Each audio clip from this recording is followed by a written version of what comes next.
حضرت خبیب بن عدی رضی اللہ تعالیٰ عنہ کو کفار گرفتار کر لے گئے، اور جس وقت انہوں نے سمجھا کہ ہماری بات نہیں مانیں گے تو ان کو پھانسی کے اوپر جس وقت لٹکانے لگے، عین پھانسی کے پھندے کے اوپر جس وقت چڑھے ہوئے تھے موت کے قریب، ان کفار نے پوچھا کہ آپ کیا تصور کرتے ہیں کہ جس جگہ پر آپ ہیں، اگر اس جگہ میں آپ کے نبی ہوں تو آپ کو کیسا لگے گا؟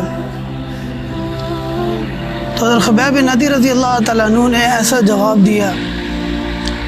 کہ جو سننے کے قابل ہے۔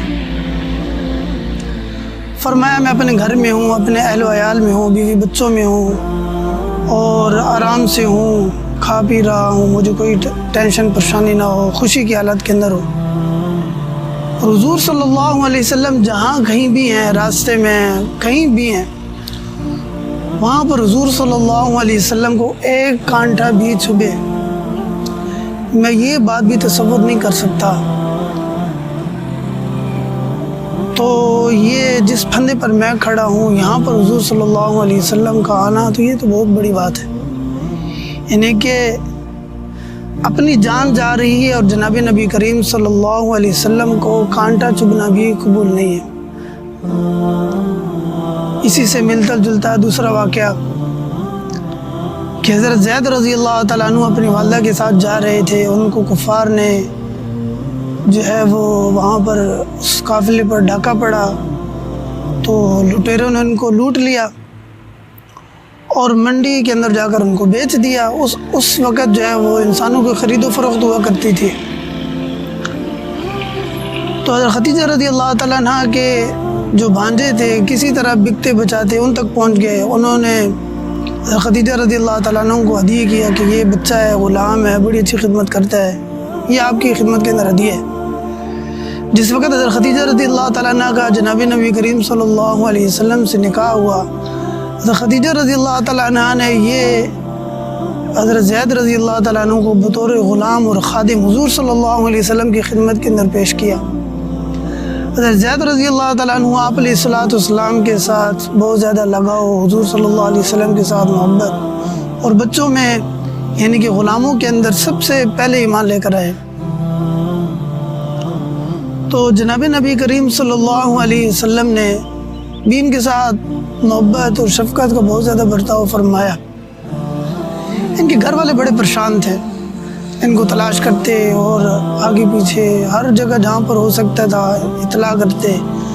اور ان کو تلاش کرنے کی پوری کوشش کی، جتنے والدین اکثر کیا کرتے ہیں اس سے زیادہ انہوں نے کی۔ روایات کے اندر آتا ہے کہ حضرت زید رضی اللہ تعالیٰ عنہ کے والد جو ہیں وہ فرماتے تھے کہ اونٹ جیسا صابر جانور بھی اگر تھک جائے تو وہ تھک جائے، میں نہیں تھکوں گا، میں پھر بھی زید کو تلاش کروں گا۔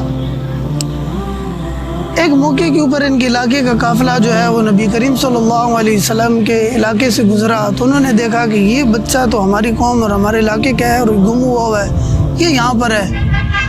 وہ ملے اور انہوں نے کہا کہ تمہارے والدین بڑے پریشان ہیں۔ حضرت زید نے کہا نہیں، میں یہاں پر ٹھیک ہوں۔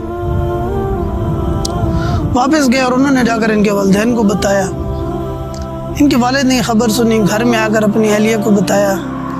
تو حضرت زید رضی اللہ تعالیٰ عنہ کے والدہ نے فرمایا کہ کل اور دن ہونے کے بجائے آپ رات ہو کے اپنا سفر شروع کریں، یعنی کہ رات ہی کو نکل جائیں آپ۔ حضرت زید رضی اللہ تعالیٰ عنہ کے جو والد تھے وہ آپ علیہ الصلوۃ والسلام کی خدمت کے اندر حاضر ہوئے، ساتھ ہی ان کے چچا بھی تھے، حضور صلی اللہ علیہ وسلم کے پاس آئے اور آپ علیہ الصلوۃ والسلام سے ملے اور بڑی آپ علیہ الصلوۃ والسلام کی تعریفیں کی اور باپ دادا کا، خاندان کا، نسب کا واسطہ دیا۔ تعریف کرنے کے بعد فرمایا کہ ہمارا ایک بچہ آپ کے پاس ہے، وہ ہم لینا چاہتے ہیں۔ حضور صلی اللہ علیہ وسلم تو کریم ذات تھے، آپ علیہ الصلوۃ والسلام تو شفیق تھے۔ فرمایا آپ کی چیز ہے، اگر آپ لے کر جانا چاہیں تو میں نہیں روک سکتا ہوں، اور اگر وہ نہ جانا چاہیں تو میں کسی کو زبردستی جو ہے وہ جانے پر مجبور نہیں کر سکتا۔ جس وقت حضرت زید رضی اللہ تعالیٰ عنہ سے یہ بات پوچھی تو انہوں نے فرمایا کہ حضور صلی اللہ علیہ وسلم سے بڑھ کر میں کس کو ترجیح دے سکتا ہوں۔ حضور صلی اللہ علیہ وسلم کے اندر باپ جیسی شفقت، ماں جیسا رحم، رشتہ داروں جیسا حسن سلوک، یہ ساری کی ساری چیزیں مکمل اور اکمل طور پر موجود ہیں۔ میں اس لیے آپ علیہ الصلوۃ والسلام کے پاس رہنے کو پسند کروں گا۔ میرے دوستو، حضور صلی اللہ علیہ وسلم کی ذات کے ساتھ محبت کرنا ہی ہمارے لیے ضروری ہے، ہمارے لیے انتہائی زیادہ ضروری ہے، کیونکہ دنیا کے اندر محبت کرنے کے 3 اصول ہیں۔ حسن و جمال خوبصورت ہو، حسن و جمال وافر مقدار کے اندر ہو۔ حضور صلی اللہ علیہ وسلم سب سے زیادہ حسین ہے اور خصوصیات اس کے اندر مکمل ہوں۔ حضور صلی اللہ علیہ وسلم کے اندر سب سے زیادہ خصوصیات ہیں، اور سب سے زیادہ جو آخری چیز ہے وہ احسان حضور صلی اللہ علیہ وسلم کے ہمارے اوپر ہے۔ ان 3 چیزوں کی وجہ سے حضور صلی اللہ علیہ وسلم کا اتباع کرنا، حضور صلی اللہ علیہ وسلم سے محبت کرنا، حضور صلی اللہ علیہ وسلم کی ذات کے اوپر ایمان لے کر آنا، آپ علیہ الصلوۃ والسلام کو آخری نبی ماننا، یہ ہمارے لیے انتہائی زیادہ ضروری ہے، کیونکہ ان سب باتوں کا حکم ہمیں اللہ تعالیٰ کی ذات نے دیا ہے، اور حضور صلی اللہ علیہ وسلم سے محبت ہم نے یوں کرنی ہے جس طرح اللہ تعالیٰ کی ذات نے ہمیں حکم دیا ہے کہ آپ علیہ الصلوۃ والسلام کا اتباع کرنا ہے۔ خواہ ہم کسی زندگی کے کسی بھی مرحلے کے اندر ہوں، بچے ہوں، نوجوان ہوں، بوڑھے ہوں، خواتین میں سے ہوں، حضور صلی اللہ علیہ وسلم کی پوری زندگی، آپ علیہ الصلوۃ والسلام کی پوری زندگی، آپ علیہ الصلوۃ والسلام کے ازواج مطہرات، حضور صلی اللہ علیہ وسلم کی بیٹیاں، حضور صلی اللہ علیہ وسلم کے اہل بیت کی زندگی ہمارے پاس موجود ہے۔ اس کو سنیں، اس کو پڑھیں، علماء کرام سے اس کی تحقیق کریں اور اس کے مطابق زندگی گزارنے کی کوشش کریں۔ اللہ تعالیٰ کی ذات ہمیں 100% حضور صلی اللہ علیہ وسلم کا عشق، آپ علیہ الصلوۃ والسلام کے اتباع نصیب فرمائے۔ السلام علیکم ورحمۃ اللہ وبرکاتہ۔